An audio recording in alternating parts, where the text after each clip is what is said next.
Itu juga bisa menjadi acuan pemasaran kita ke depan, teman ya. Bagaimana caranya kita membuat pelanggan kita itu senang, betah, apa yang kita rasakan jika kita menjadi seorang pembeli, begitu juga yang dirasakan oleh pelanggan kita. Halo teman-teman, selamat datang dan ketemu lagi kita di Peternakan Santai.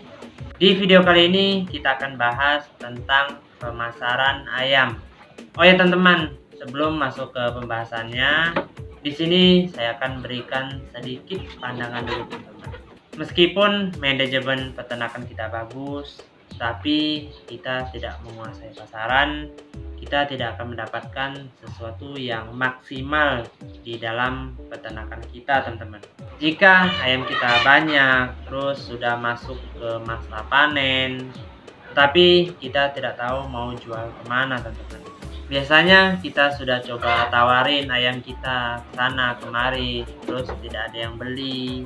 Ayam kita semakin hari semakin besar, porsi pakannya semakin banyak, mental kita akan down di situ teman-teman.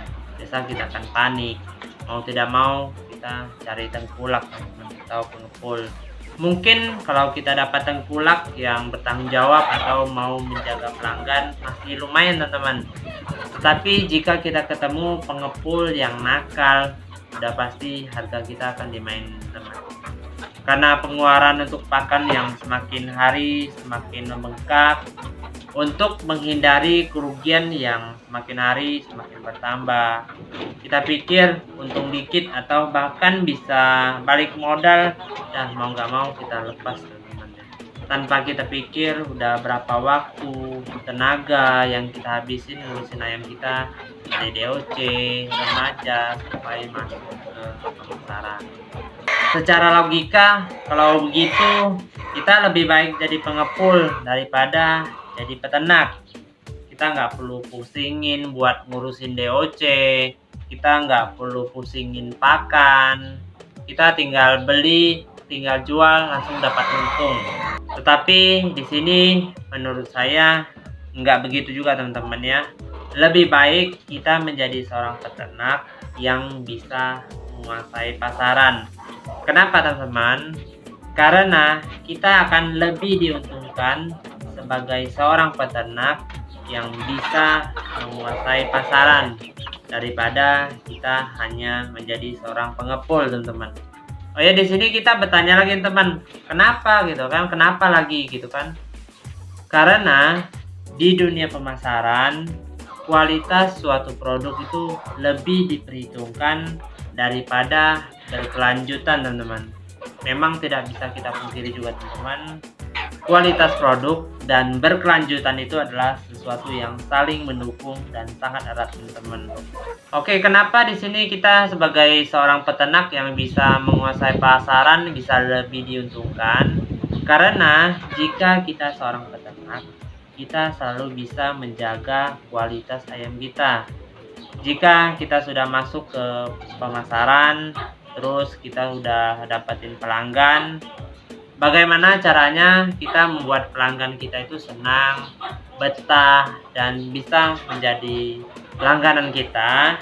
Di sini saya pikir kita bisa posisikan pelanggan kita dengan diri kita sendiri teman-teman ya. Apa yang kita rasakan jika kita menjadi seorang pembeli, begitu juga yang dirasakan oleh pelanggan kita di saat mereka membeli ayam kita teman-teman ya. Mungkin kita sebagai seorang pembeli, tentu kita ingin selalu apa yang kita beli itu memuaskan, barangnya bagus, sesuai harapan kan. Tentu itu adalah sesuatu yang membuat kita akan kembali lagi berbelanja atau membeli dengan orang tersebut. Tetapi bagaimana jika apa yang kita beli itu tidak sesuai dengan apa yang kita harapkan? Apalagi apa yang kita beli itu tidak sesuai dengan apa yang dibicarakan sama penjualnya, maka di situ kita akan kecewa teman-teman ya. Kita tidak akan mau lagi belanja di sana tentunya teman-teman ya. Di sini perlu kita ketahui juga teman-teman, jika kita sudah punya pelanggan, kita punya langganan, kualitas barang kita selalu bagus, itu juga bisa menjadi acuan pemasaran kita ke depan teman-teman ya. mereka bisa selalu membagikan ke teman-teman mereka bahwa barang kita bagus, mungkin ke saudara mereka, ke orang-orang terdekat mereka. Jadi itu juga sangat-sangat membantu pemasaran kita berkelanjutan ke depan, teman-teman ya. Oh ya teman-teman, di sini kira-kira seperti apa jika kita seorang pemula yang masuk ke dunia pemasaran? Yang pertama yang harus kita lakukan adalah mempersiapkan mental kita, teman-teman. Karena mental itu sangat penting, teman-teman ya, untuk menghadapi tekanan, emosi kita, supaya kita bisa mengontrol dan berjalan sesuai dengan apa yang kita harapkan, teman-teman. Di sini saya pernah dengar ada yang bilang bahwa cara berjualan ayam itu gampang katanya, tinggal foto, tinggal post di sosial media, nanti tinggal ada yang nanya, terus ada yang beli. Kenyataannya saya pikir nggak semudah itu, teman-teman. Kalau teman-teman nggak percaya, teman-teman boleh coba, teman-teman boleh praktekin, teman-teman ya. Memang sih hal-hal seperti itu bisa membantu juga, teman-teman.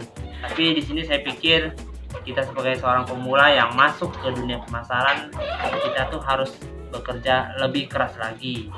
Waktu yang tepat untuk mulai memasarkan ayam kita, yaitu saya pikir pada waktu menginjak bobot 8 on, teman-teman ya. Dan cara pemasarannya bisa kita lakukan dengan door to door, teman-teman ya. Di sini bukan maksud saya mengucilkan teman-teman yang dalam posisi ekonomi menengah ke bawah. Jadi di sini kita kan berbicara pemasaran ayam kampung kan, teman-teman ya. Daya beli ayam kampung itu lebih sering dilakukan oleh orang-orang yang di posisi ekonomi menengah ke atas, teman-teman ya. Terus setelah itu apa yang akan kita hadapi, teman-teman? Tentu kita masuk ke dunia pemasaran, pasti kita udah berpikir kesini seperti itu, pasti kayaknya sangat menyenangkan gitu kan, teman-teman ya. Tetapi setelah kita terjun ke lapangan, tidak semudah yang kita bayangkan tadi, teman-teman ya. Kita pasti akan mendapatkan namanya penolakan. Mungkin dalam secara halus ada yang nolak, bisa jadi ada yang nolaknya tuh udah kasih kata-kata yang membuat kita down gitu. Biasanya ada gitu ya. Makanya di sini mental gitu sangat dibutuhkan, teman-teman ya. Dan setelah itu apa yang akan terjadi, teman-teman? Saya pikir semua yang kita lakukan dari manajemen peternakan, pemasaran, semua itu kembali ke diri kita sendiri lagi, teman-teman ya. Di sini bisa kita katakan bahwa kesuksesan itu adalah sebuah pilihan, teman-teman ya. Pasti di sana ada yang namanya kerja keras, pengorbanan, dan proses. Dengan begitu kita baru bisa akan mencapai yang namanya kesuksesan. Oh ya teman-teman, untuk mempersingkat video ini, kita akan bahas bagaimana cara dan trik-trik memasarkan ayam supaya cepat dapat pelanggan di video lain kesempatan. Oke teman-teman, di sini bukan maksud saya buat ngajarin teman-teman.